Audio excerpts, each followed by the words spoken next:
L'ardoise magique chinoise, c'est un processus, relativement simple. C'est-à-dire que, vous prenez un pinceau, vous le trempez dans de l'eau, pas dans de la couleur, juste dans de l'eau et puis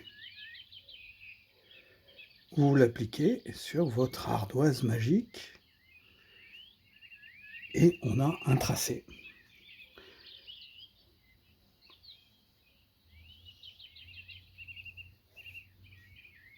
Sympa, non? Amusant. Et le la bonne nouvelle, c'est qu'une fois que vous aurez fait tout plein de zigouigouis sur votre, ardoise magique, hem, quand elle sera sèche, et ben, elle sera, comme ça. Enfin, sauf là, parce que là, j'ai beaucoup mouillé et donc le noir est devenu vert. Il a Et donc, vous allez pouvoir vous entraîner à faire plein de traces de coups de pinceau, en fait.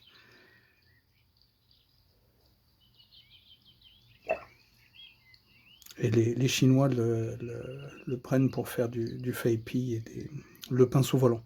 En fait, quand on trace quelque chose, on trace pas comme ça, on va un petit peu à l'envers et puis on revient et puis on s'arrête. Et vous voyez, entre les 2. Donc là, on a non pas une trace comme ça, mais une trace beaucoup plus carrée. Donc hop, hop, voilà.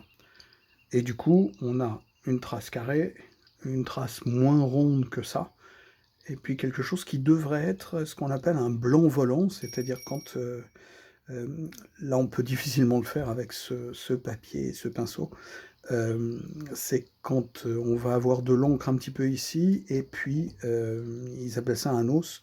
On va avoir, des traces blanches qui vont apparaître, donc le pinceau ne sera pas passé partout. Et ça se fait, plus on va vite, là ça le fait presque. Plus on va vite et mieux ça va être.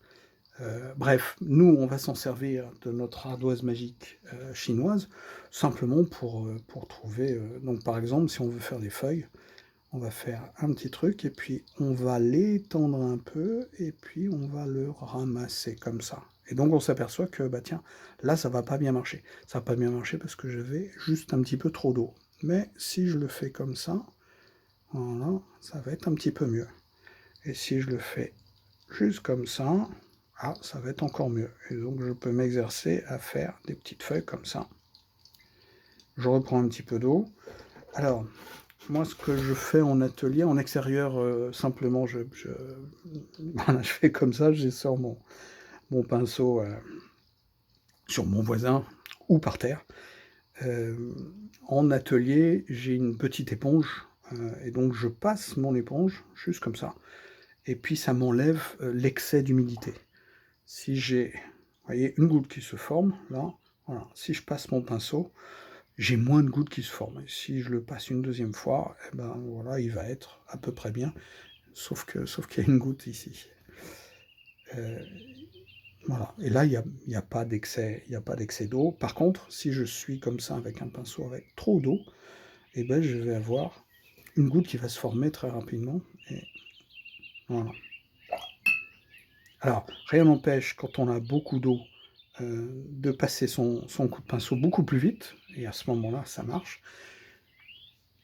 Mais il faut voilà, il faut voir et donc pour ça, il faut faire plein d'exercices. Et pour ça, l'ardoise magique, c'est sympa.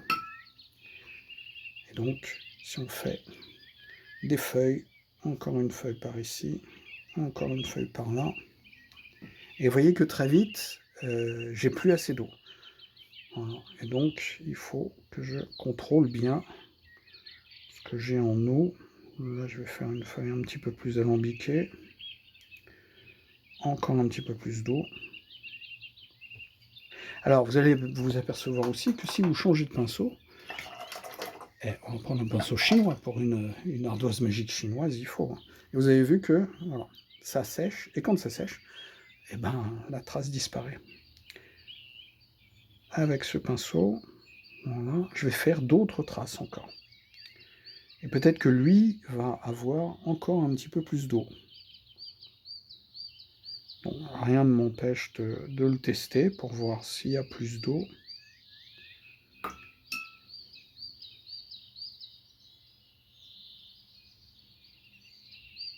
Voilà, là, il a dégorgé toute son eau, donc quand je suis très debout, voilà, il en a beaucoup, et puis là, il va le dégorger rapidement.